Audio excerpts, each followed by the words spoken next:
What up, boys? Glad you could drop by.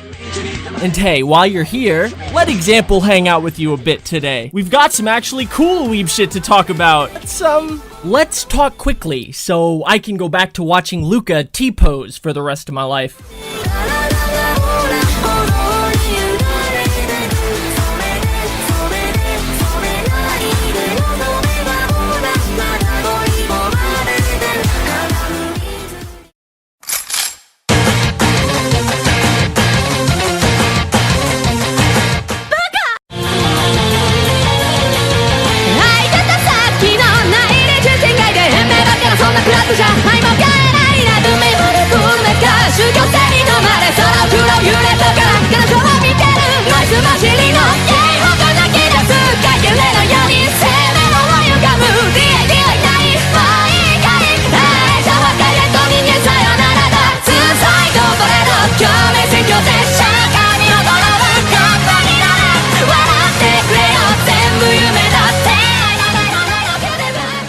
Bunny Girl Senpai it is this week, it seems. And all kidding aside, I really do hope that I'm about to convince at least some of you to actually go watch this show. Shit's actually serious, shit's actually serious, guys. Shit's actually serious. I'm not playing here.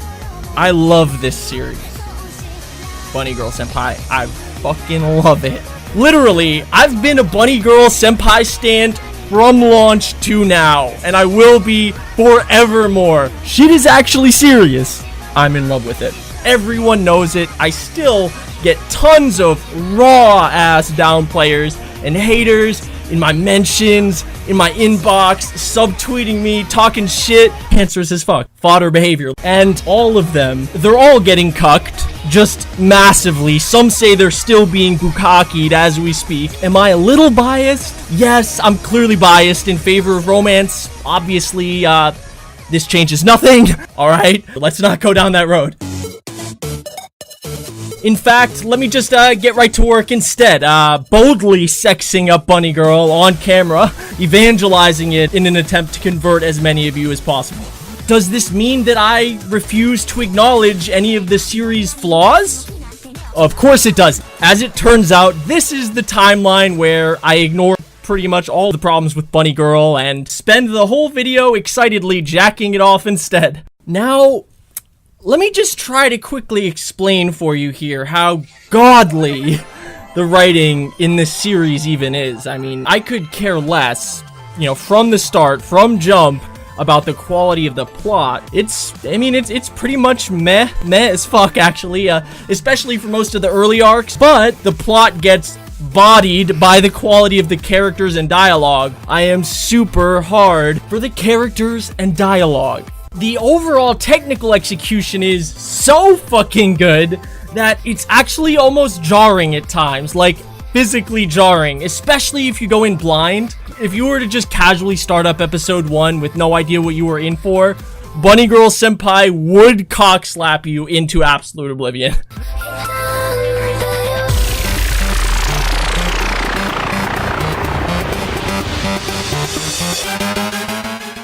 Oh my fucking god. My heart, my actual heart. Sakuda and Mai are such a fan-fucking-tastic couple.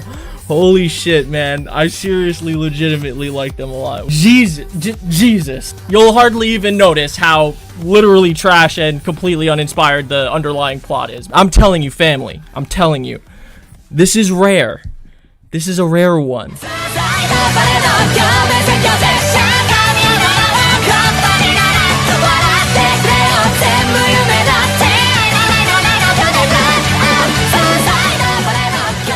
At its heart, Bunny Girl Senpai is basically the story of Mai Sakurajima, triple S tier waifu, of course, and very self-conscious former idol and TV star who just dropped out of showbiz entirely rather than start modeling in swimsuits.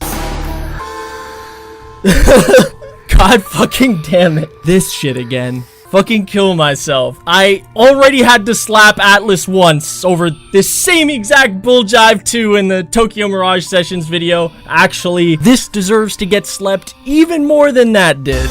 You're telling me triple S tier, erotic bunny girl suit wearing, exhibitionist queen slash idol waifu girl Mai hates Gravdoll, huh?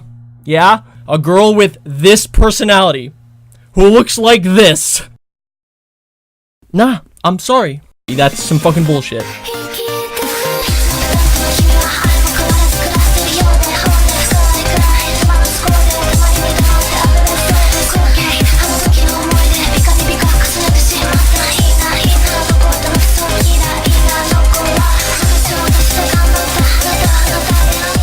Well, I mean, I guess to be totally fair, she was only wearing the sexy bunny outfit in public because she was supposed to be completely invisible.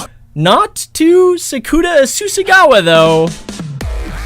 Fucking wrecked, mate. Furthermore, the intensity of his male gaze alone is just enough to immediately convince her that her destiny is to be dicked down. Instantly. This Control-Alt deletes her brain into forced restart mode. Luckily, Mai immediately understands on some subconscious level, I suppose, that she's being sexually objectified by a main character now, not some kind of scrub, you know? He's basically completely defined by the fact that he's just giving her the meat. That's what it is.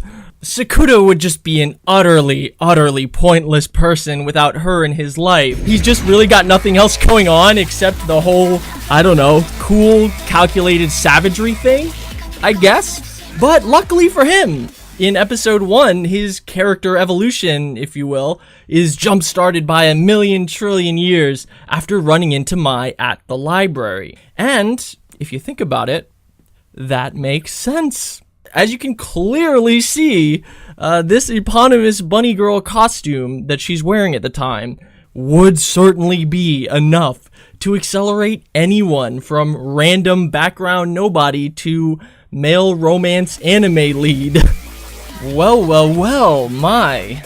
Looking fine there, but are you sure you don't want to change into something more comfortable, perhaps? Alright, slay then. Watch closely, watch this. You can literally see his brain slowly beginning to process her sexy outfit, and then immediately just rocketing up through like 5th Aleph Infinity, you know, past quantum mechanics theory, through a wormhole, and finally reaching enlightenment as a well-written anime love interest character.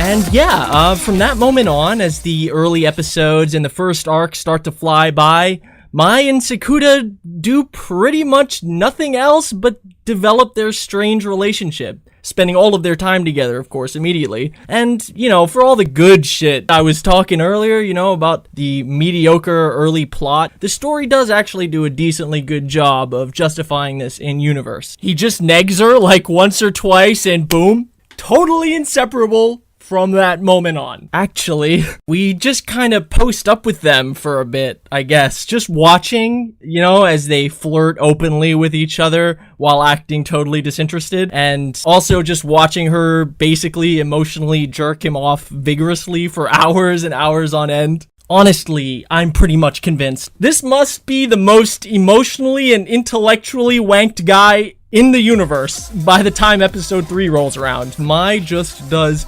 nothing but set up sexual tension. The entire time, just perpetually. She does nothing but stroke his ego for like 7 hours straight, taking no breaks.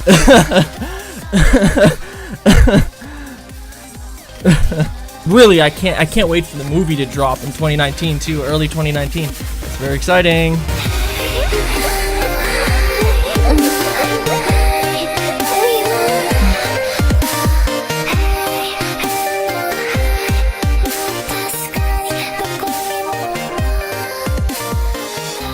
Honest to God, though, the truth is, if I haven't convinced you to watch Bunny Girl Senpai by now, you know, at this point, then I probably won't be able to convince you at all. That's I probably just have to accept that, right? It's my problem, not yours. Not everyone enjoys what I enjoy. Not everyone shares my tastes. And for a critic, for someone like me, it really can be a little too easy to forget that sometimes. So I do think once in a while, it's a good idea for me to recommend something because it's something I really personally enjoy. And, you know, Bunny Girl just fits that bill perfectly. Okay, not even to mention, I can't begin to tell you how crazy it is that the entire show is only 13 episodes long. How did this happen? I mean, like this is literally, it's almost impossible. Writing and developing a couple this well in under 13 episodes, that shouldn't even be allowed to happen. Where are the ancient pagan gods of 24 episode anime superiority? Where the fuck are your gods now? Please tell me. I mean, where were they when all of this was going down? What abomination is this? Has science gone too far? At least, all it took was a handful of episodes and a sexy bunny costume for the love stories to just be over in the whole world, like just for love stories as a genre to be over.